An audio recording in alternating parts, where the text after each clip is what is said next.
চলে গেল না, সরকার খেয়ে নিল, চলে যায়নি।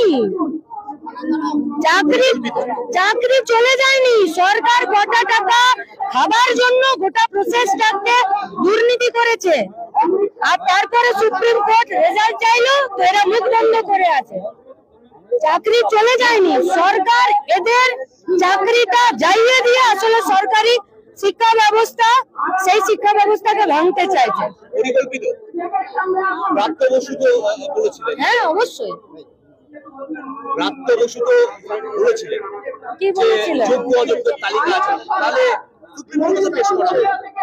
সেটা প্রাপ্ত বসুকে জিজ্ঞেস করতে হবে, যেগুলো কেন রেখেছেন, পুরনো খবরের কাগজ কেজি দরে বেচে দেওয়ার জন্য? যদি যোগ্য অযোগ্যের সমস্ত তালিকা আছে, তাহলে তালিকাগুলো পকেটে নিয়ে ঘুরে কেন বেড়াচ্ছেন?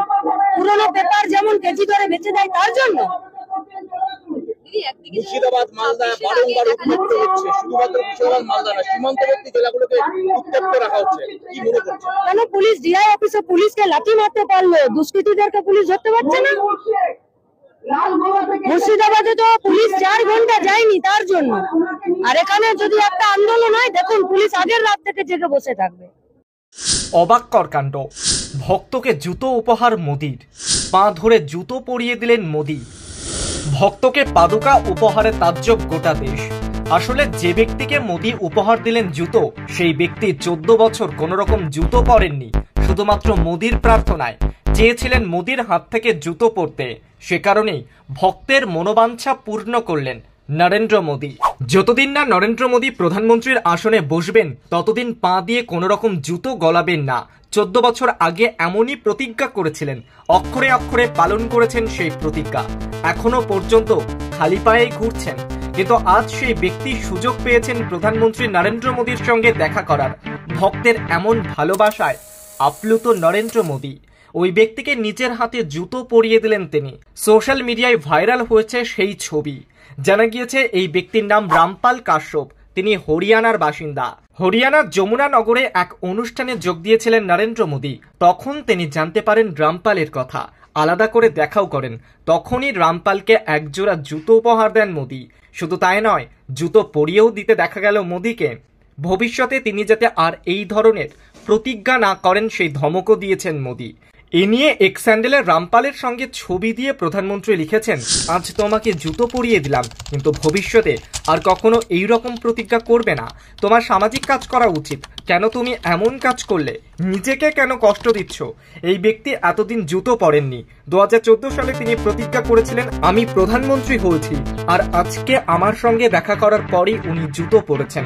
কিন্তু এই ভালোবাসা পেয়ে আপ্লুত মোদী। প্রধানমন্ত্রী নরেন্দ্র মোদী এও লিখেছেন, এই ভালোবাসাই কাজে উদ্যম নিয়ে আসে, এই ভালোবাসায় আমার কাজ করার শক্তি। প্রসঙ্গত 2001 থেকে 2014 সাল পর্যন্ত গুজরাটের মুখ্যমন্ত্রী ছিলেন মোদী। এরপর 2014-তে প্রথমবার প্রধানমন্ত্রীর কুর্সি দখল করেন।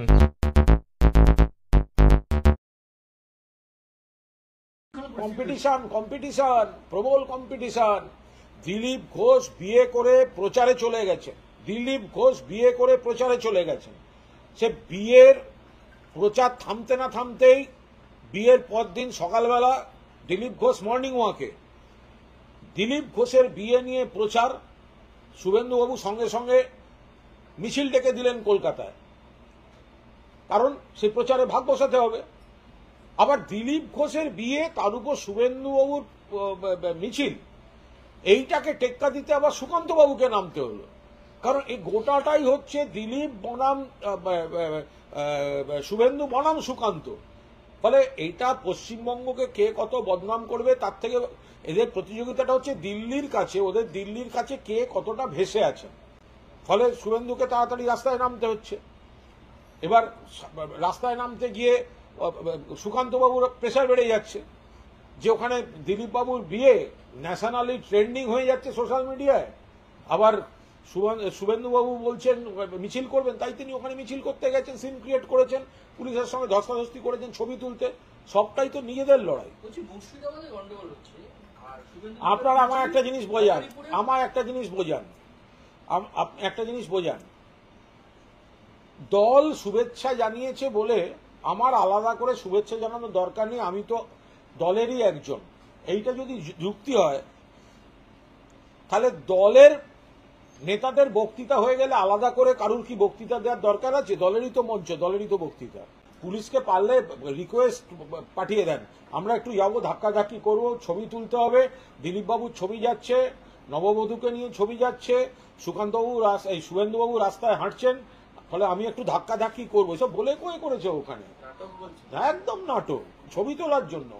যে ওখানে আমি একটু যাব, বাকিদেরও বলেছে একটু একটু ধাক্কাধাক্কি না হলে ওখানকার ছবি যাবে না। এখন দিলীপ বাবু মানে বৌদিকে নিয়ে বেরোলেই ছবি, বৌদিকে নিয়ে বেরোলেই ছবি, একা দিলীপকে সামলাতে পারছে না, সঙ্গে এবার রিঙ্কুদি। কি অবস্থা সুকান্ত বাবু এবং শুভেন্দু বাবু, একা দিলীপ ঘোষকে সামলাতে পারছিল না, এবার দিলীপ বাবুর ঘরের মধ্যেই ডবল ইঞ্জিন সরকার। মুর্শিদাবাদে গন্ডগোল হয়েছে, অথচ মুখ্যমন্ত্রীর কেন্দ্রে শুভেন্দু অধিকারী হিন্দুত্বের মিছিল করছে। গন্ডগোল মুর্শিদাবাদে, আর মুখ্যমন্ত্রীর কেন্দ্রে ভবানীপুরে মিছিল করছেন শুভেন্দু অধিকারী। দিশাহীন। শুভেন্দুবাবুর প্রবলেম হয়েছে, দিলীপ কাল থেকে পরশু থেকে দেখছেন যে দিলীপ ঘোষ খবরে চলে গেছে, বিয়ে করে খবরে চলে গেছে। তাহলে পাল্লা দিতে গেলে কি করতে হবে? একটা বিয়ে করতে হবে, সেটা যখন হচ্ছে না এক্ষুনি, তাহলে মিছিল করতে হবে। দিলীপ ঘোষের যে মানে বিয়ে নিয়ে প্রচার, সেটাই গাত্রদাহে এপাশে শুভেন্দুবাবু যেখানে পাচ্ছেন রাস্তায় নেমে মিছিল করতে যাচ্ছেন, সুকান্তবাবু মিছিল করছেন। কি করেছেন দিলীপবাবু? আপনি একটা বিয়ে করতে গিয়ে দুটো লোককে ফালতু রাস্তায় নামিয়ে একটা জ্যাম, গন্ডগোল, এইসব একটা কাজ বাড়িয়ে দিলেন। সকালে উঠে সূর্যটা উঠেছে কি ওঠেনি, উঠেছে কি ওঠেনি, কি এমন টান যে দিলীপ বাবুকে ইকো পার্কেই যেতে হতো? আজকে সেটা পরিষ্কার।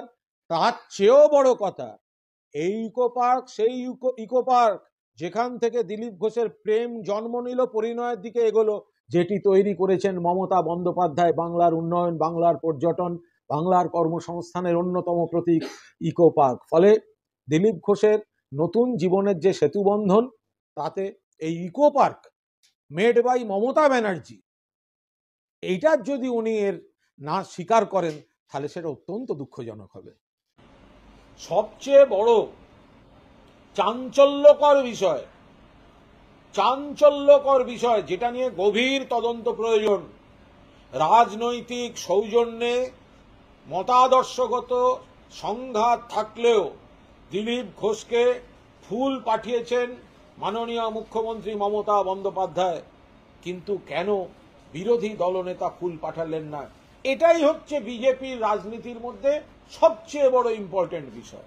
শুভেন্দু অধিকারী বলছেন যে মুর্শিদাবাদের ঘটনা ক্যালকুলেট করে করা হয়েছে, পুরোটাই করেছে রাজ্যের সরকার। বলছে যেখানে বিজেপির ভোট বেশি সেই সব জায়গায় করা হয়েছে। শুভেন্দু অধিকারী দ্বিচারিতা করছেন। শুভেন্দু অধিকারী দুদিন আগে বাইট দিয়ে বলেছেন যে বাংলাদেশ থেকে ঢুকে বাংলাদেশের স্টাইলে পালিয়েছে। কে বলেছেন? শুভেন্দু অধিকারী বলিয়েছেন।